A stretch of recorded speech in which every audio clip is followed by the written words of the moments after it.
Good morning, everybody. It's Dr. Galvin with a post-ER shift COVID update. Haven't done one of these in a while. Things have certainly changed, I think, since I did the last one, which was maybe 3 weeks ago, 4 weeks ago. Numbers have exploded around the country. There's no doubt about it. I walked into the department last night at 8 p.m. and was amazed to find all of our hallways set up to handle patients. There were admitted patients in the hospital that had been waiting for beds for 32 hours. Our COVID floors are full. Our ICU is full. I came in, there was a patient being prone with high flow oxygen being on the stomach. That's typically done in the ICU, being done in an emergency department room because there were no beds. And then luckily the patient ICU bed did open up, but unfortunately because someone else died and the room was made. The numbers are exploding. Hospitalizations here in North Carolina, 20 days ago, we had about 1,100 hospitalizations for COVID statewide. As of Saturday, we were at nearly 1,900 in just a month. If we look at the numbers, which we haven't really run in a while, 63 million cases worldwide now, 1.5 million deaths. In the US, 13.5 million cases. Now, exactly 1 month ago, on October 30th, we had 9 million cases. So it's a pretty significant jump, 4 million, nearly 4 million cases in a month, 270,000 deaths. I believe, just crossed 200,000 cases a day the other day. The numbers look like they've dropped a little bit, but that's not because they've actually dropped. It's because we don't do as much testing on the weekends. So that, and especially holiday weekends. So you'll see those numbers go back up as the weeks get going on. I guess I should pause for a quick second and identify myself. If you haven't been watching these videos, my name is Jeffrey Galvin. I'm a board certified emergency medicine physician. I also run a functional medicine clinic here in Charlotte. I've been doing updates on the virus since it started. I still work in the emergency department, and I occasionally do these particular films to kind of say what's happening. And we're seeing a ton of COVID. I mean, there's just no way around it. One of the things I find a little bit concerning, honestly, especially over the last 2 weeks as these numbers have gone up, is the number of people that I would normally consider to be pretty smart and intelligent who are kind of telling me, well, I don't believe the numbers and I think it's really a hoax. And I've been flabbergasted. I'm like, how can you actually believe that this is a hoax? I mean, there are people dying left and right. There are, case numbers are exploding. You're welcome to come to the emergency department with me and see for yourself the people being cared for in the hallways, the long wait times in the emergency department, the difficulty we have transferring patients elsewhere. It's real, folks. I mean, there's absolutely no doubt about it. You can believe whatever you want, but the proof is in the pudding. Come to a local emergency department and you will see the face of COVID for real. Why are ER doctors like myself, really, really concerned right now? Because when we look at those numbers, we don't just see, that number of 200,000 cases. Well, to me, that means that those 200,000 cases that were diagnosed there's going to be a certain percentage of those people that are going to be admitted to the hospital because they're going to develop severe COVID. But those admissions aren't going to happen after the cases are diagnosed. They happen usually a week and a half to 2 weeks after diagnosis. So that 200,000 people that were diagnosed the other day, a big chunk of people are going to be admitted to the hospital, not now, but next weekend or the weekend after. And we just came through the holidays.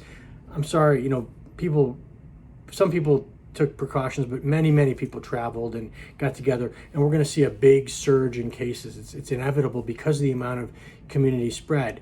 Furthermore, I've heard people say, well, but deaths are down. I said, but I think you need to understand that deaths lag that diagnosis by 1 to 2 months. So that 200,000 people, we know that the case fatality rate in the country right now is around 2.3%, but let's use 2 for easy math. So 200,000 cases, 2% of those people are going to die. That's 4,000 deaths, but they're not going to happen today or tomorrow.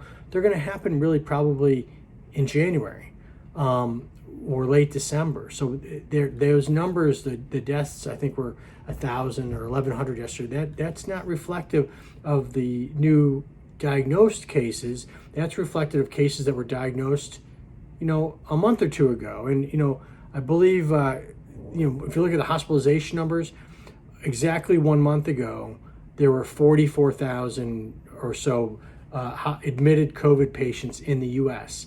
Yesterday, there were 91,000, almost 92. So as an ER doctor, I kind of see this wave that's sort of cresting and about to kind of take us all out. And when I come into a shift like last night where, things are really hairy and there's no room to see patients, and I wonder to myself, what's it going to be like when it's twice as bad? And I don't know what the answer is. I'm taking care of acute patients in a hallway. It's ridiculous. I think that we just have to be, let's be smart. I mean, forget the politics. Let's do the things that we need to do to stay safe. Wear the mask, wash the hands, try to socially distance, be smart about your activities. We could avoid another lockdown if we just start taking this a little bit more seriously. If we don't, we're going to have to talk about lockdowns. And I don't like that idea, but the fact of the matter is, look at England. They did a second lockdown a few weeks ago. Guess what their cases did? They've dropped 30%. Now, I don't want us to have to do that, but every time I walk into a store, I see these people with a defiant look on their face with no mask. I'm sorry, you guys are part of the problem. Whether or not you like the mask or not, the science is there that it helps. It doesn't do everything, but all that combination of things are going to help, and it's going to get us through this. We think that there's, maybe 8 times more actual cases than diagnosed cases. So that means there could be up to maybe 80 or 100 million Americans that have been exposed and are presumably immune now.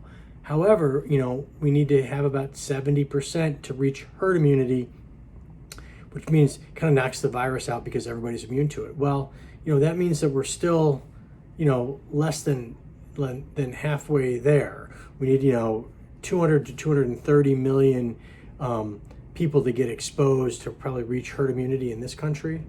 And, if we're halfway there now, and we've had 270,000 deaths, we're going to be over 500,000 deaths if we just wait to get to herd immunity sort of the natural way.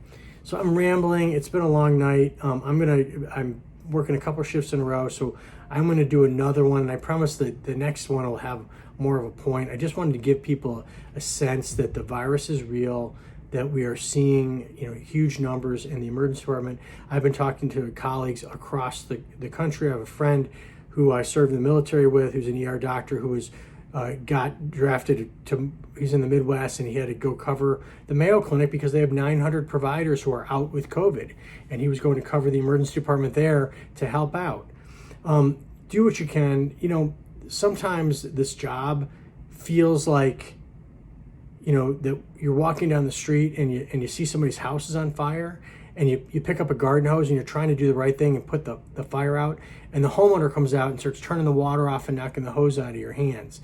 I think for healthcare providers, COVID sometimes feels like that we're trying hard, we're working hard, we're getting burned out, and yet we look around and people just aren't taking it seriously, and we're tearing our hair out going, maybe if you came and saw what I saw, it would change your mind. But please, please, please do what you can.